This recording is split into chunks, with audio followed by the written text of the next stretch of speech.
फैंस्टिक short hand classes में आप सभी लोगों का स्वागत है। ये डिक्टेशन रामधारी गुप्ता खंड 1 की है।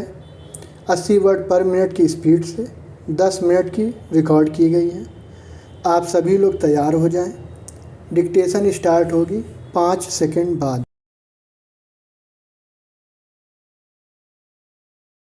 सभापति महोदय, किसानों की उपज की आप ना अधिक कीमत दे सकते हैं, ना अधिक उपजाने के लिए जो साधन देश में उपलब्ध हैं उनकी तरफ आपका ध्यान जा रहा है। जो कुछ आप कर रहे हैं उससे कोई अच्छा भविष्य नज़र नहीं आ रहा है।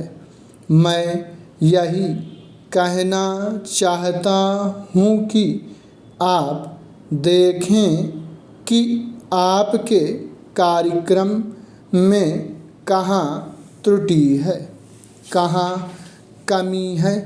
आपने कर लगा रखे हैं।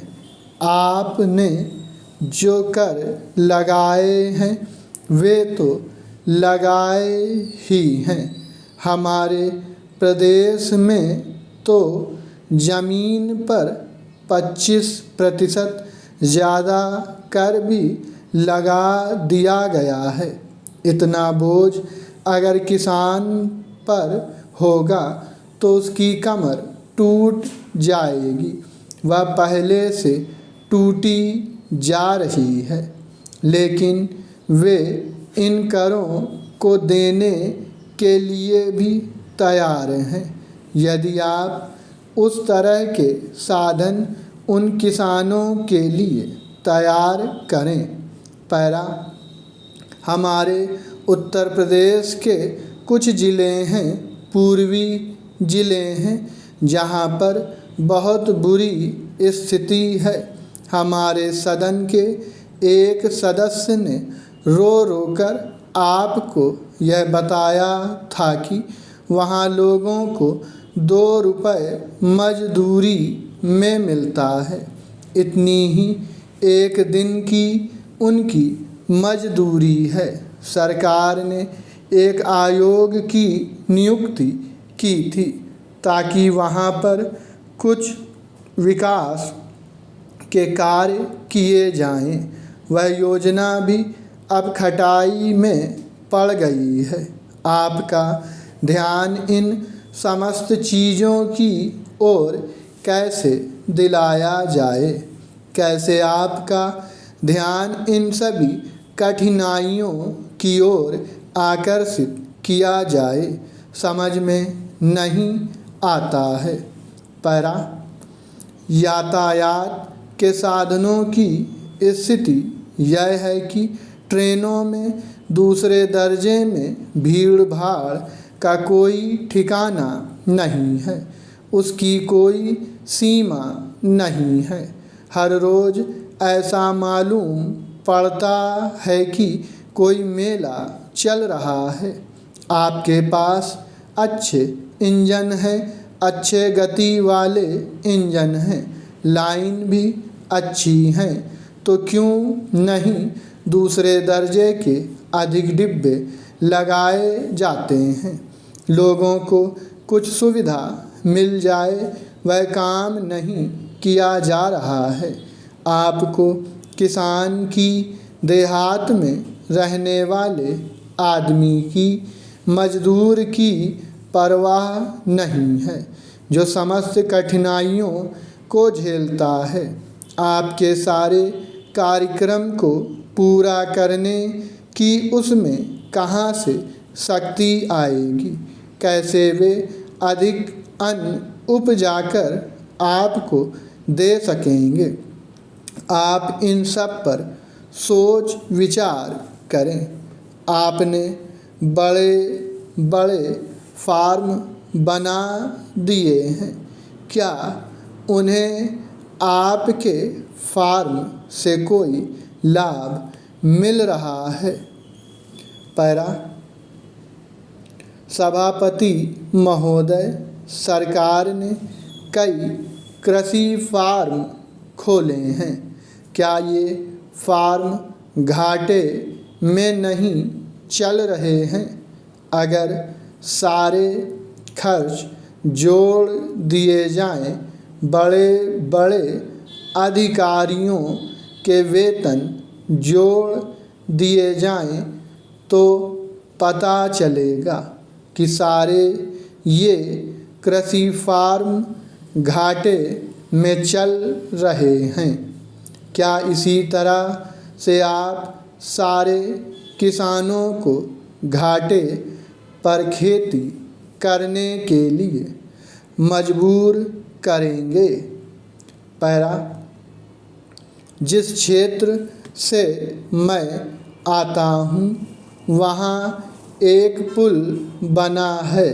मैंने 10 वर्ष तक अपनी विधानसभा में इस पुल के लिए कोशिश की है।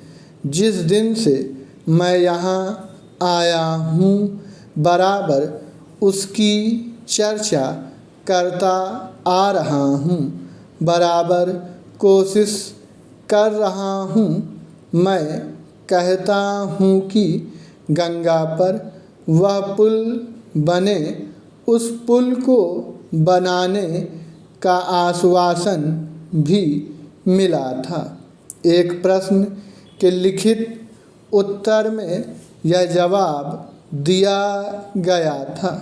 यह कहा गया था कि इसको हाथ में लिया जाएगा। अब मालूम हुआ है कि उस योजना को उठाकर ताक पर रख दिया गया है और यह पुल नहीं बनेगा।